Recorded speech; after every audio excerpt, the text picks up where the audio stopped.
భారత రాష్ట్ర సమితి ఆధ్వర్యంలో ఈ ప్రతిష్టాత్మకమైన తెలంగాణ భవన్లో ఏర్పాటు చేసిన ప్రత్యేకమైన మీడియా సమావేశానికి విచ్చేసిన ప్రింట్ మరియు ఎలక్ట్రానిక్ మీడియా మిత్రులందరికీ కూడా హృదయపూర్వక నమస్కారం మరియు ధన్యవాదాలు.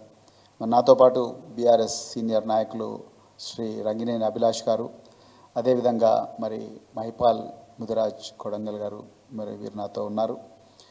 మిత్రులారా, ఈరోజు తెలంగాణ ప్రజలకు ఒక ప్రమాదకరమైన పరిస్థితి గురించి చెప్పడం కోసం ఈ ప్రత్యేకమైన మీడియా సమావేశం ఏర్పాటు చేయడం జరిగింది. ఒకవైపు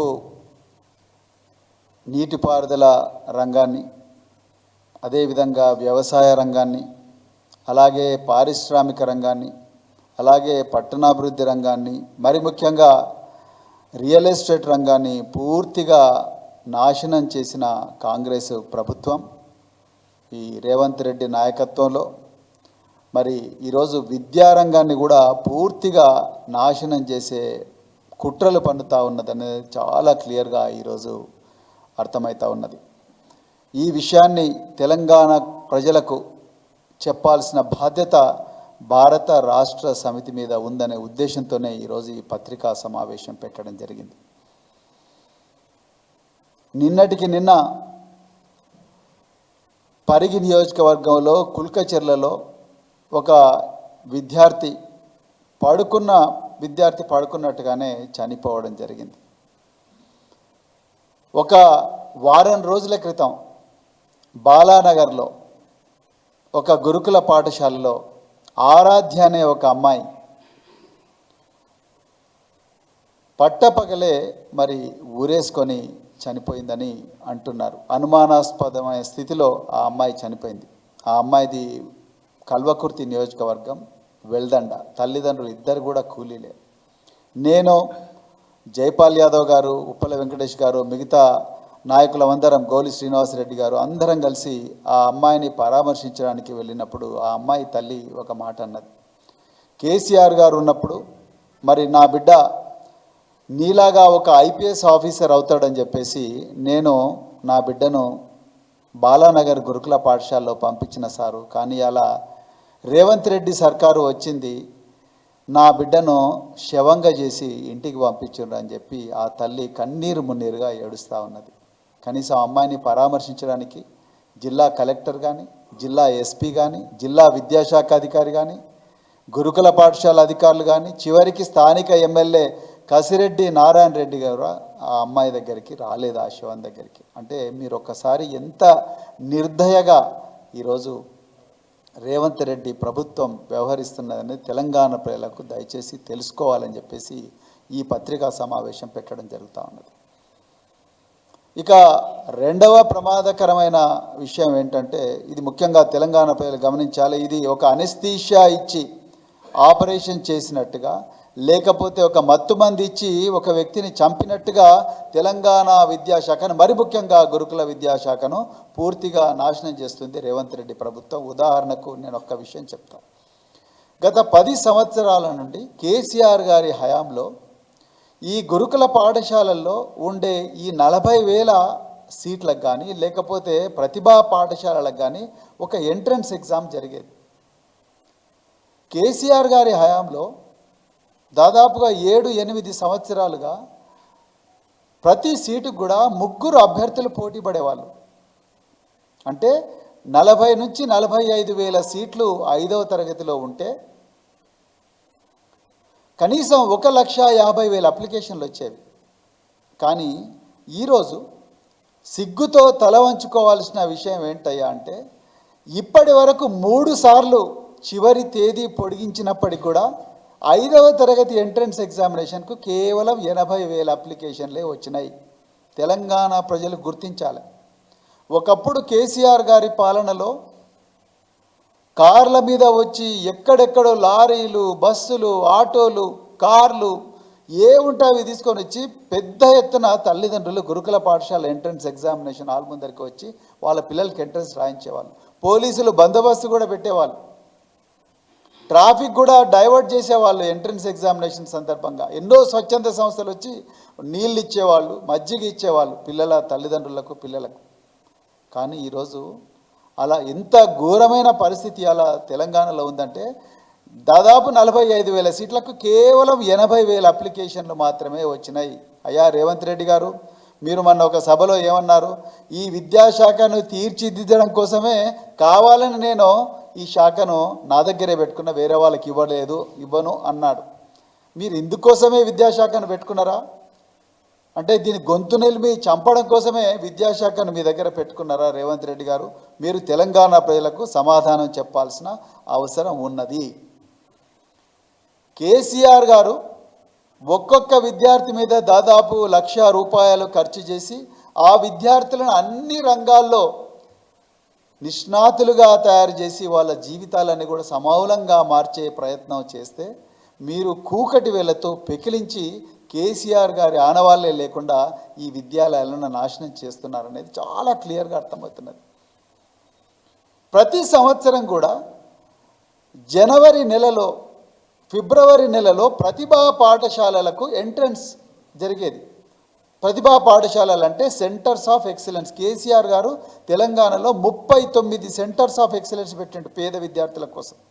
ఒకప్పుడు ఉమ్మడి ఆంధ్రప్రదేశ్లో సంవత్సరానికి కేవలం 3 మెడికల్ సీట్లే వస్తుంటే ఈ పరిస్థితి ఉండకూడదు, మన తెలంగాణ అన్ని రంగాల్లో కూడా గొప్పగా ఉండాలి అని చెప్పి ఈ పేద విద్యార్థులు డాక్టర్లు, ఇంజనీర్లు పెద్ద సంఖ్యలో కావాలని 39 ప్రతిభా పాఠశాలలని కూడా పెడితే ఈరోజు సిగ్గుతో తల వంచుకోవాల్సిన విషయం ఏంటంటే ఈ ప్రభుత్వం ఆ ప్రతిభా పాఠశాలకు ఎంట్రన్స్ రద్దు చేసింది. నిన్న ముఖ్యమంత్రి ఏమంటాడు? అందరికి కూడా 10th లో 10 నుంచి 10కి 10 మార్కులు వచ్చిన వాళ్ళు, అంటే 10/10 జీపీఏ ఎవరికైతే వచ్చిందో వాళ్ళందరినీ కూడా ప్రతిభా పాఠశాలకు పంపించండి అని చెప్పి ముఖ్యమంత్రి అంటున్నాడు.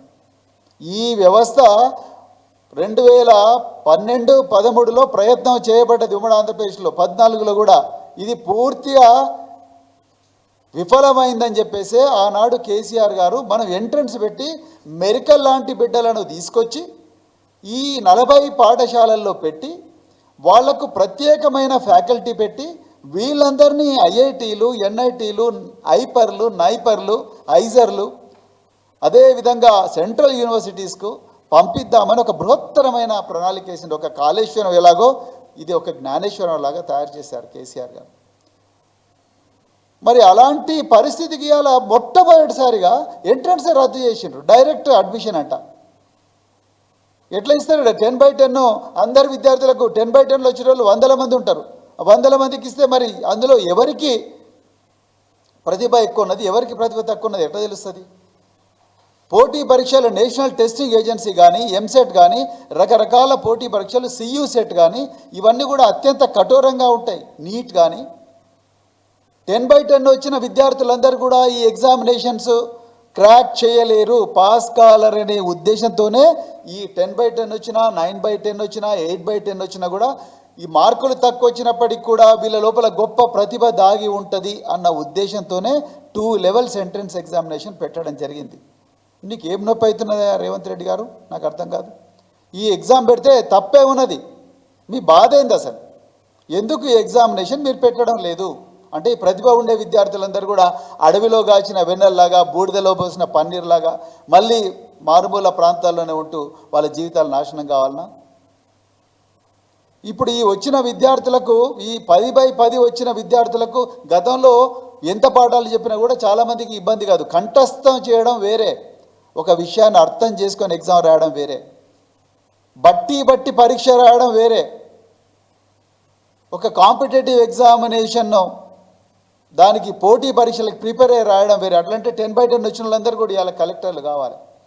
ఇలా చాలామంది అధికారులు ముఖ్యమంత్రికి ఏం చెప్తా ఉన్నారు? ముఖ్యమంత్రి కూడా అదే మాట అంటున్నాడు. చాలామంది అధికారులు ఏం చెప్తా ఉన్నారు? సార్ ఏం కాదు సార్, అందరి సీట్లు ఖాళీగా ఉన్నాయి. సీట్లు ఎందుకు ఖాళీ ఉన్నాయి కాబట్టి 10th నుంచి ఇంటర్మీడియట్ నుంచి డిగ్రీ అట్లా కంటిన్యూస్గా చేసుకుంటూ పోండి అంటున్నారు. ఈ మోడల్ ఫెయిల్ అయింది రేవంత్ రెడ్డి గారు. మీరు ఎప్పుడు కూడా దీని గురించి ఆలోచించండి. మీరు ఎంతసేపు భూములు లేకపోతే వాళ్ళ మీద కేసులు పెట్టుడు, ఇవి పెట్టుడు, అవి పెట్టుడు, అదే సరిపోతుంది. కానీ మీకు ఈ విద్యా వ్యవస్థ మీద ఏ మాత్రం కూడా అవగాహన లేదని తెలుస్తూ ఉన్నది. మీరు ఎట్లా విద్యాశాఖను మీ దగ్గర పెట్టుకున్నారో మాకైతే సమజైతే లేదు తెలంగాణ ప్రజలకు. ఈ ప్రతిభ ఉండే విద్యార్థులను అర్జెంటుగా ప్రతిభా పాఠశాల పెట్టాల్సిందిగా నేను ప్రభుత్వాన్ని బీఆర్ఎస్ పార్టీ తరఫున డిమాండ్ చేస్తూ ఉన్నా. మరి కేసీఆర్ గారి హయాంలో 39 COలు పెడితే మొన్న ఈ COలను కూడా రద్దు చేసే కుట్ర చేస్తే నేను, కొప్పుల ఈశ్వర్ గారు, జగదీష్ రెడ్డి గారు, బల్క సుమన్ గారు, గోల బాలరాజు గారు, క్రాంతి కిరణ్ అందరం పోయి ఆపడం జరిగింది. టెంపరీగా ఆపినరు. ఇప్పటి వరకు కూడా వాళ్లకు జీతాలు సరిగా రావడం లేదు అక్కడ ఉన్న నిష్ణాతులైన ఉపాధ్యాయులకు. ఇక రెండవది, కేసీఆర్ గారి హయాంలో జీతాలు అన్ని గురుకుల పాఠశాలకు మొదటి వారంలోనే వచ్చేవి. నిన్న పడ్డాయండి వాళ్ళకి జీతాలు. అంటే 15 రోజుల తర్వాత జీతాలు పడతా ఉన్నాయి ఈ గురుకుల పాఠశాలలో. చాలా డిపార్ట్మెంట్లో అదే పరిస్థితి ఉన్నది. కేసీఆర్ గారి హయాంలో ప్రతి సంవత్సరం కూడా కనీసం అంటే 200 నుంచి 300 మంది డాక్టర్లు అయ్యేటోళ్ళు. ఇలా రేవంత్ రెడ్డి హయాంలో 57 మంది బిడ్డలు శవాల ఇంటికి తిరిగి వచ్చిండ్రు. నిన్నటికి నిన్న కుల్కచెర్లలో ఒక బిడ్డ చచ్చిపోయారు. తల్లిదండ్రులందరూ అదే అంటున్నారు, అయ్యా అప్పుడేమో డాక్టర్లు అయ్యి తెల్లకోట్ వేసుకొని మెడ చుట్టూ స్టెథోస్కోప్ వేసుకొని మా బిడ్డలు వచ్చేటోళ్ళు. ఇలా ఆ పరిస్థితి లేదని చెప్తున్నారు. కేసీఆర్ గారి హయాంలో ప్రత్యేకమైన కళాశాలలు పెట్టిండ్రు. ఆర్మ్డ్ ఫోర్సెస్కు భువనగిరిలో, బీబీ నగర్లో armed forces preparatory college for women అని చెప్పి కేవలం పంజాబ్లో మైబాగో అనే కాలేజ్ ఉంది. ఆ మైబాగో అనే కాలేజీని చూసి దాంట్లో 3 రోజులు పూర్తిగా పరిశోధన చేసి దానికన్నా బాగా చేయాలని చెప్పేసి major Usha Sharma, colonel CN Reddy గారు అందరు కలిసి ప్లాన్ చేసి ఇక్కడ armed forces preparatory college SC sub plan కింద ఉండే డబ్బులను తీసుకొచ్చి ఆర్మ్డ్ ఫోర్సెస్ ప్రిపరేటరీ కాలేజీలో పెడితే ఇలా సిగ్గుతో తల వంచుకోవాల్సిన విషయం. రేవంత్ రెడ్డి గారు మిమ్మల్ని మొన్న కవంపల్లి సత్యనారాయణ ఎమ్మెల్యే మానకొండూరు తెలంగాణ అంబేద్కర్ అన్నాడు. నిజంగా అంబేద్కర్ గారి ఆత్మ క్షోభిస్తుంటుంది. రేవంత్ రెడ్డిని తెలంగాణ అంబేద్కర్ అని ఎట్లా వర్ణిస్తున్నాడో నాకైతే అర్థం కాలేదు. అంబేద్కర్ గారు అన్నారు జస్టిస్, ఈక్వాలిటీ, లిబర్టీ, ఫ్రాటర్నిటీ అని అన్నారు. మీరు మొత్తం కూడా అన్ఈక్వల్, ఇంజస్టిస్, ఎక్కడ పడితే అక్కడ మరి గొడవలు చేయడం ఇవే తప్ప ఇంకోటి కనిపిస్తలేదు. మీరు తెలంగాణ అంబేద్కర్ అని కవంపల్లి సత్యనారాయణ అంటాడు. కానీ మీరేం చేస్తున్నారు? ఇలా కేసీఆర్ గారు పెట్టిన దేశానికే తలమానికమైన armed forces preparatory college for women close చేసిండ్రు. ఇలా 100 మంది పేరెంట్స్ ఇలా గట్కేసర్లా ఆ కాలేజ్ ముందర ధర్నా చేస్తున్నారు. ఎవరికి చెప్పుకోవాలి వాళ్ళ గోస? ఇదేనా మిమ్మల్ని తెలంగాణ అంబేద్కర్ అంటే మిమ్మల్ని ఈయన అన్నది ఇందుకోసమేనా? కవంపల్లి సత్యనారాయణ ఈ పేదల జీవితాలన్నీ నాశనం చేయడం కోసమేనా? దానికోసం ఆ ఆర్మ్డ్ ఫోర్సెస్ ప్రిపరేటరీ కాలేజ్ కోసం ఎన్ని కష్టాలు పడ్డారు. అప్పుడు మేమైతే కరోనా టైంలో భారత సైన్యాధికారి జనరల్స్ ఈ దేశంలో యుద్ధాలు జరిగినప్పుడు మిగిలిన యుద్ధ ట్యాంకులను ఈ తెలంగాణ ప్రభుత్వానికి 3 యుద్ధ ట్యాంకులను బహుమతులుగా ఇచ్చిండ్రు. అవి అలా తుప్పుపడతా ఉన్నాయి. సిగ్గుతో తల ఉంచుకోవాలి ఈ ప్రభుత్వం. 3 యుద్ధ ట్యాంకులను పంపించారు కరోనా టైంలో.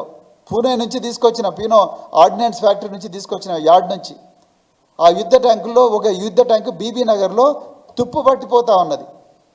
అమ్మాయిలు మరి పేద వర్గాలకు చెందిన ఎస్సీ, ఎస్టీ, బీసీ అమ్మాయిలు ఇలా యుద్ధ రంగంలోకి పోవద్దా? వాళ్ళు సైన్యాధికారులు కావద్దా? వాళ్ళు యుద్ధ విమానాలు నడపొద్దా? వాళ్ళు యుద్ధ నౌకలు నడపొద్దా? వాళ్ళు ఎప్పుడు కూడా బర్లు గొర్రెలు కాసుకుంటూనే ఉండాలనా? లేకపోతే బాంచాన్ని కాలుమొక్త అనుకుంటున్న బతకాలనా? చిన్నతనంలోనే తల్లులై మరి జీవనం అంతా అట్లనే జరుపుకోవాలనా? తెలంగాణ ప్రజలు గమనించాలి. అదేవిధంగా మరి ప్రతిభ ఉన్న విద్యార్థులు, మెడిసిన్ వచ్చినా, ఇంజనీరింగ్ వచ్చినా, ఐఐటి వచ్చినా వాళ్ళందరికీ కేసీఆర్ గారు ఒక్కొక్కరికి ఈ పిల్లల దగ్గర డబ్బులు ఉన్నాయి. తల్లిదండ్రులు అడుక్కు తినే పరిస్థితిలో ఉంటారు. ఉండడానికి ఇల్లు కూడా చక్కగా ఉండదు. 3 పూటల తిండి కూడా దొరకదని చెప్పి ఈ బిడ్డలలో ప్రతిభ ఉంది కాబట్టి వీళ్ళకి ఒక్కొక్కరికి 50,000 ఇచ్చి కాలేజీల ఫీ మనమే కడదామన్నారు. ఇలా సిగ్గుతో తల వంచుకోవాల్సిన విషయం ఏంటంటే వాళ్ళకి ఎవ్వరికి కూడా ప్రభుత్వం డబ్బులు కట్టడం లేదు. నేను అడుగుతున్నా, ఎస్సీ సప్లాను మేము అది చేసినాం ఇది చేసినాం అన్నారు కదా రేవంత్ రెడ్డి గారు. మీరు మీ మల్లుబట్టి విక్రమార్కనే ఉన్నాడు. ఆయన ఎస్సీ సామాజిక వర్గానికి చెందిన వ్యక్తే. ఆయన ఆర్థిక శాఖ మంత్రి. ఈ పిల్లలకు 50,000 రూపాయలు కూడా ఇవ్వలేరా మెడిసిన్ కంప్లీట్ చేసిన పిల్లలకు? ఎక్కడ పోయినా మరి 35,000 కోట్లు ఎస్సీ సప్లై అని అంటున్నారు కదా, 2.5 లక్షల కోట్ల బడ్జెట్ ఎక్కడ పోయినాయి డబ్బులని? దాని మీద ఎవరికి కూడా ఆన్సర్ లేదు. అదేవిధంగా 24 గంటలు సూపర్విజన్ ఉండేది, కంట్రోల్ రూమ్ పెట్టేవాళ్ళు, హెల్త్ కంట్రోల్ రూమ్. ఇలా హెల్త్ కంట్రోల్ రూమ్ లేదు. చాలామంది పిల్లలు అనీమియాతో చనిపోతూ ఉన్నారు. ఆసిఫాబాద్లో ఒకటే జిల్లాలో 3 అమ్మాయిలు చనిపోయినారు. ఏం ఆన్సర్ చెప్తారు మీరు? డబ్బున్నోళ్ళ పిల్లలు అట్లా చచ్చిపోతే ఊరుకుంటారా? Banjara hills, Jubilee hills 2 phone calls కొట్టి ముఖ్యమంత్రిని బర్తరఫ్ చేయండి అని 4 పేపర్ల న్యూస్ వస్తాయి. ఇలా ఎందుకు ఈ పిల్లలు చనిపోతే ఎవరు మాట్లాడట్లేదు? మీ ప్రభుత్వంలో ఉండే ఈ పేద వర్గాలకు వచ్చిన ఎమ్మెల్యేలు ఎందుకు ఎవరు మాట్లాడడం లేదు? తెలంగాణ ప్రజలు గమనించాలి, ఈ ప్రభుత్వానికి ఏ మాత్రం కూడా ఈ బిడ్డల జీవితాల మీద శ్రద్ధ లేనది చాలా క్లియర్గా అర్థమవుతా ఉన్నది. ఇక రెండో విషయం, ఈ అమ్మాయిని చూడండి ఒకసారి. ఈ అమ్మాయి పేరు అగసార నందిని. ఈ అమ్మాయి మొన్న 2 రోజుల క్రితం ఉత్తరాఖండ్లో జరిగిన నేషనల్ గేమ్స్లో తెలంగాణకు మొట్టమొదటి స్వర్ణ పథకం ఇచ్చిందండి ఈ అమ్మాయి. ఈ అమ్మాయి పేరు నందిని. పేద రజక సామాజిక వర్గానికి చెందిన అమ్మాయి. తండ్రి ఇప్పటికి కూడా మల్కాజ్గిరిలో ఇస్త్రీ చేసుకుంటూ బతుకుతాడు, తల్లి ఇళ్లలో పనిచేస్తుంది. ఈ అమ్మాయి చేసిన పాపం ఏందయ్యా అంటే, ఈ అమ్మాయి సోషల్ వెల్ఫేర్లో చదివి ఇలా కేసీఆర్ గారి హయాంలో గోపిచంద్ అకాడమీలో మరి ట్రైనింగ్ తీసుకొని ఈ అమ్మాయి ఇలా రాష్ట్రానికి కాదు దేశానికే తలమానికమైంది. మీరు నమ్ముతారో నమ్మరు, ఈ అమ్మాయికి ఏషియన్ గేమ్స్లో 19వ ఏషియన్ గేమ్స్ చైనాలో ఈ అమ్మాయికి బ్రాంజ్ మెడల్ వచ్చింది. కానీ ప్రభుత్వానికి ఇంతవరకు గుండె కరుగుతలేదు. ఇలా ఈ అమ్మాయి మొత్తం తన కెరియర్లో ఈ అమ్మాయి 17 గోల్డ్ మెడల్స్ తెచ్చుకున్నది, 9 సిల్వర్ మెడల్స్ తెచ్చుకున్నది, 8 బ్రాంజ్ మెడల్స్ తెచ్చుకున్నది. టోటల్గా 34 మెడల్స్ తెలంగాణకు తీసుకొచ్చింది ఈ అమ్మాయి. సిగ్గుతో తల వంచుకోవాల్సిన విషయం ఏంటంటే, ఈ అమ్మాయి నేషనల్ గేమ్స్లో తెలంగాణకు మొట్టమొదటి గోల్డ్ మెడల్ తీసుకొస్తే మొన్న జరిగిన నేషనల్ గేమ్స్లో కనీసం ఈ అమ్మాయి ఎయిర్పోర్ట్కి వస్తే కనీసం ఒక్కరు కూడా రిసీవ్ చేసుకోలేదు. ఎందుకు ఇంత వివక్ష ఈ అమ్మాయి మీద? బీసీ వర్గానికి చెందిన అమ్మాయినా? మీరు బీసీ కులగణన అంటారు. ఒక అమ్మాయి అని వివక్షనా? ఒక తల్లిదండ్రులు పేద వర్గాలకు చెందిన వాళ్ళనా? వాళ్ళ వెనక ఎవరు బడా బాబులు లేరనా మీ బాధ? లేకపోతే వాళ్ళు బీసీలనా వివక్ష? లేకపోతే సోషల్ వెల్ఫేర్లో కేసీఆర్ గారు హయాంలో పెట్టిన సోషల్ వెల్ఫేర్లో చదువుకుంటున్న వివక్షన? ఎందుకోసం? ఒక గోల్డ్ మెడల్ సంపాదించి తెలంగాణ ఇజ్జత్ నిలిపిన ఈ అమ్మాయిని ఎందుకు మీరు ఎయిర్పోర్ట్పై రిసీవ్ చేసుకోలేదు? బాజా భజంత్రీలతోని ఎందుకు మీరు తీసుకురాలేదు? అంటే మీరు ఓన్లీ క్రికెటర్ సిరాజ్కే మీరు మొత్తం బాజా భజంత్రీలు తీసుకొస్తారా? లేకపోతే నిఖత్ జరీన్కే ఇస్తారు? వాళ్ళకు డిఎస్పీ ఉద్యోగం ఇస్తారు, సిరాజ్కి ఉద్యోగాలు ఇస్తారు, వాళ్ళకి ఒక్కొక్కరికి ₹1 కోటి ఫ్లాట్ ఇస్తారు. సంతోషం, ఇవ్వండి. We have no objection at all. We encourage it, we welcome such decisions. But ఈ అమ్మాయి ఏం పాపం చేసింది? ఈ అమ్మాయి ఏం పాపం చేసింది? ఏషియన్ గేమ్స్లో బ్రాంజ్ మెడల్ తీసుకురావడం చేసిన తప్ప? కనీసం ముఖ్యమంత్రి ఈ అమ్మాయిని అభినందించలేకపోయాడు. కానీ ముఖ్యమంత్రి కనీసం అభినందన కూడా చేయలేకపోయాడు. మరి విద్యాశాఖ మంత్రి మీరే కదా, మరి తెలంగాణ ఇజ్జత్ నిలిపిందిగా ఈ అమ్మాయి. సో ఈరోజు ఇది పరిస్థితి. కనీసం ఈ అమ్మాయికి ₹1 కోటి అందరికీ ఇచ్చినట్టే. నిఖత్ జరీన్కి ఎట్లయితే ₹1 కోటి ఇచ్చిండ్రో, సిరాజ్ క్రికెటర్కి ఎట్లయితే ₹1 కోటి ఇచ్చిండ్రో, ఈ అగసార నందినికి కూడా ₹1 కోటి ఇవ్వాలి. ఆమె కూడా ఒక ఇల్లు, స్థలం బంజారాయిల్స్, జూబ్లీ హిల్స్, ఉప్పల్ బగాయత్లను లేకపోతే జవహర్ నగర్ సంబ్లాలో కాదు, బంజారాయిల్స్ జూబ్లీ హిల్స్లో ఎట్లయితే పివి సింధుకి ఇచ్చిండ్రో, సానియా మిర్జాకి ఇచ్చిండ్రో, ఈ అగసార నందినికి కూడా ఇవ్వాలి. ఈ బీసీ పిల్లలు కూడా మనుషులే, వాళ్ళు కూడా తెలంగాణ బిడ్డలే అనే విషయాన్ని కూడా నేను డిమాండ్ చేస్తూ, మరి తెలంగాణ ప్రభుత్వం ఈ ఘోరమైన విద్యార్థి వ్యతిరేక, బీసీ వ్యతిరేక, పేద వ్యతిరేక విధానాలను ఖండిస్తున్నా. ఇంకా చివరిగా నిన్నగాక మొన్న నాగర్ కర్నూల్లో తెలకపల్లిలో ఒక గురుకుల పాఠశాల, బీసీ గురుకుల పాఠశాలలో 2 అమ్మాయిలు, చందన మరియు వైష్ణవ్ అనే అమ్మాయిలు అనారోగ్యంతో వాళ్ళు హాస్పిటల్ బారిన పడ్డారు.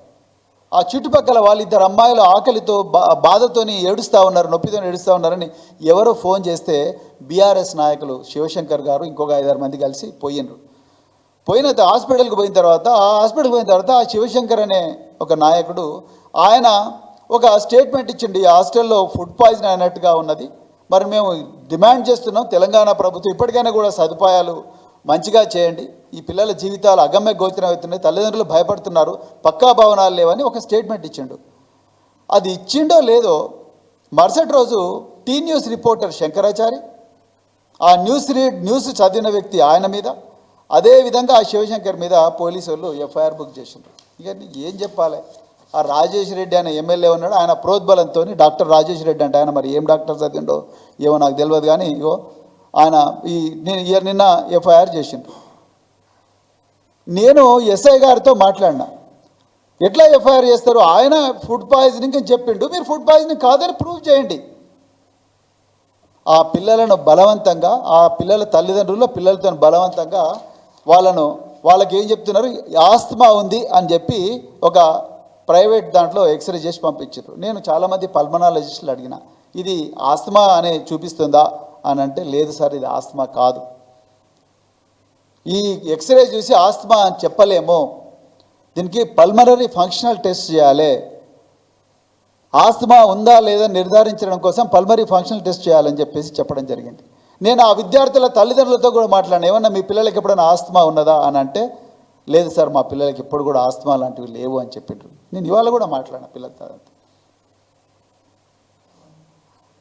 ఇంకొక ఆయన అంటాడు వాళ్ళకు, సరే ఆస్తమా ఉంది, మరి ఆస్తమా అంటే ఇద్దరికి ఒకటేసారి ఎట్లా ఆస్తమా వస్తుంది? ఒకరు ఆస్తమా అంటే ఒకరే హాస్పిటలైజ్ కావాలి, ఇద్దరికి ఒకటేసారి ఏడ్చుకుంటూ హాస్పిటలైజ్ అవుతారు. ఆస్తమా అనేది it's not a food poison, మరి ఎట్లా ఆస్తమా అనేది అట్లా అవుతుంది? ఇంకొక వ్యక్తి అంటారు, ఈ ఇయర్ డ్రాప్స్ వేస్తే కడుపు నొప్పి లేచింది అంటారు. ఈ ఇయర్ డ్రాప్స్ వేస్తే కడుపు నొప్పి లేస్తారు అనేది అయితే నాకైతే నిజంగా రేవంత్ రెడ్డి గారు మీరు ఎట్లా ట్రైన్ చేస్తున్నారో మీ ప్రిన్సిపల్స్ను, మీ టీచర్లను, ఇయర్ డ్రాప్స్ వేస్తే కడుపు నొప్పి లేచింది అందుకొరకే హాస్పిటల్ అయినారు అంటున్నారు. ఇది ఈరోజు తెలంగాణలో పరిస్థితి. అంటే నిజాలు చెప్పే రిపోర్టర్లను కూడా కేసుల్లో ఇరికించడం, ఎవరైనా నాయకులు విద్యార్థులకు బాధ అవుతున్నదని ఆందోళన చేస్తుంటే వాళ్ళని అరెస్ట్ చేయడం. ఇలా ఆ ఇద్దరు అమ్మాయిలు, మీరు నమ్ముతారో నమ్మరో, 4 గంటలు తెలకపల్లి పోలీస్ స్టేషన్లో, నాగర్ కర్నూలు పోలీస్ స్టేషన్లో పెట్టుకున్నారు. చదువుకోవాల్సిన అమ్మాయిలు, అనారోగ్యంగా ఉంటే హాస్పిటల్లో ఉండాల్సిన అమ్మాయిలను పోలీసు వాళ్ళు తీసుకుపోయి పోలీస్ స్టేషన్లో పెట్టుకున్నారు. ఇదెక్కడి న్యాయం? రేవంత్ రెడ్డి గారు మీ పిల్లల్ని అట్లనే పెడతారా? మీ మనవళ్ళని అట్లనే పెడతారా పోలీస్ స్టేషన్లలో చదువుకోవాల్సిన పిల్లలు? సో ఇలా తెలంగాణలో ఇంత దారుణాలు జరుగుతూ ఉన్నాయి. కేసీఆర్ గారి ఆనవాళ్లను నిర్మూలించే కార్యక్రమంలో, కనుమరుగు చేసే కార్యక్రమంలో రేవంత్ రెడ్డి తలమునకలై ఉన్నాడు. ఆయనకి ఏమాత్రం కూడా పాలించే అర్హత రేవంత్ రెడ్డి గారికి లేదు, కాంగ్రెస్ పార్టీకి అసలే లేదు. వీళ్ళందరూ కూడా మొత్తం కూడా తెలంగాణను తినడానికి వచ్చిండ్రు, కబ్జాలు చేయడానికి వచ్చిండ్రు, దోపిడీ చేయడానికి వచ్చిండ్రు. ఈ పిల్లల జీవితాలు, తెలంగాణ భావితరాల జీవితాలు, వాళ్ళ భవిష్యత్తు, వాళ్ళ గురించి ఏమాత్రం కూడా పట్టింపు లేదు. మరి తెలంగాణ ప్రజలు గుర్తించాలి. మరి వీళ్ళందరినీ కూడా ఎంత తొందర వీలైతే అంత తొందర వీళ్ళందరినీ కూడా ఇంటికి సాగనంపాల్సిన అవసరం ఉన్నది కాంగ్రెస్ పార్టీని చెప్తూ, మరి ఈ అవకాశం ఇచ్చిన మీడియా మిత్రులందరికీ కూడా మరొక్కసారి హృదయపూర్వక ధన్యవాదాలు చెప్తూ, జై తెలంగాణ.